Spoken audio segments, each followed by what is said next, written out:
Pessoal, continuando ainda sobre função, vamos falar agora sobre raízes ou zero da função. O que vem a ser raiz ou zero da função?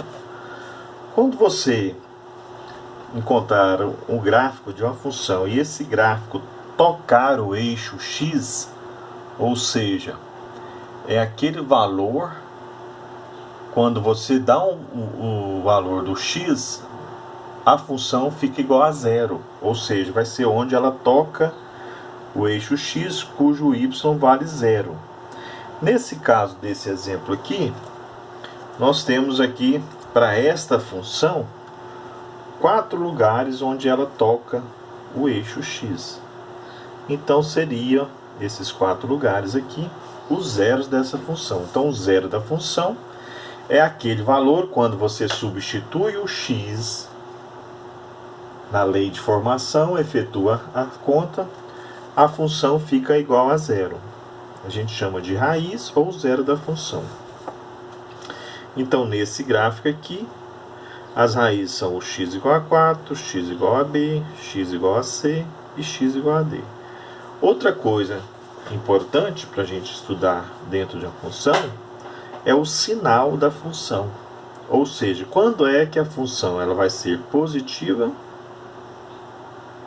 ou seja, que os valores do y da imagem vão ser acima do eixo x, né? E quais são os valores para ela ser negativa? Isso é que a gente fala de sinal da função. Observa que essa função ela está vindo do menos infinito, está decrescendo, agora a gente vai falar disso, decrescendo, e toca o eixo x aqui no ponto A.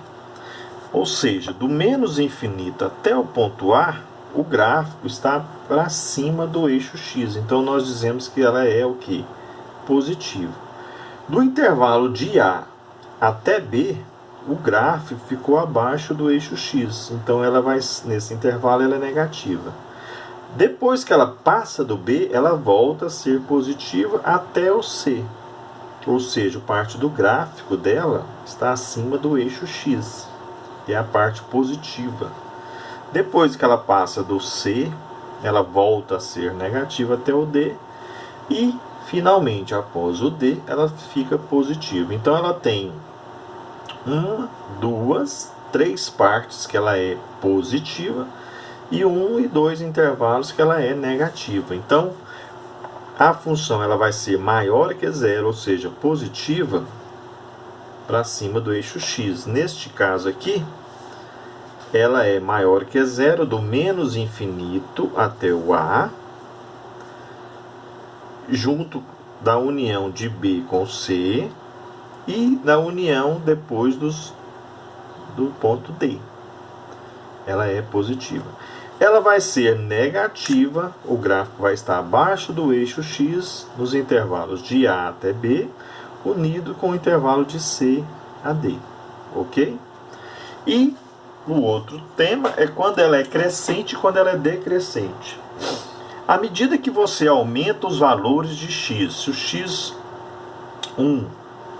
se o x2 for maior que o x1, e na hora que você substitui na equação, a função, a imagem do x1 também for menor que a imagem do x2, nós dizemos que ela é crescente. O contrário, se o x1 for menor que o x2, mas na hora que você substitui lá na função, o f de x1 for maior que o f de x2, aí a gente diz que ela é decrescente. Ou seja, à medida que eu aumento o x, se o y estiver diminuindo, aí ó, estou aumentando o x, né? O y vai estar diminuindo nessa parte aqui, então ela é decrescente. Agora, eu continuo aumentando o x, só que o y agora está aumentando também. Então aqui ela está crescendo. A partir daqui, eu continuo aumentando o x, só que agora o y volta a diminuir. Então é a parte decrescente. Por último, a partir desse ponto aqui, eu aumento o x, o y também aumenta, aí ela é crescente. Então, nesse gráfico aqui, para essa outra função, o que a gente pode perceber aqui, ó? Do menos infinito até o zero, à medida que eu aumento o x, o meu y está diminuindo. Estou aumentando o x e o y diminuindo. Aumentando o x e o y está diminuindo. Então, essa parte aqui, ela é decrescente, do menos infinito até o zero. Depois do zero, à medida que eu aumento o x, 0, 1, 2, 3, 4, o meu y também vai aumentar. 1, 2, 3, 4. Nessa parte aqui, ela é crescente. Tranquilo? Bom, com isso a gente encerra essa parte da teoria. Eu vou falar sobre o próximo assunto e em seguida, nas próximas aulas, faremos a resolução dos exercícios. Ok?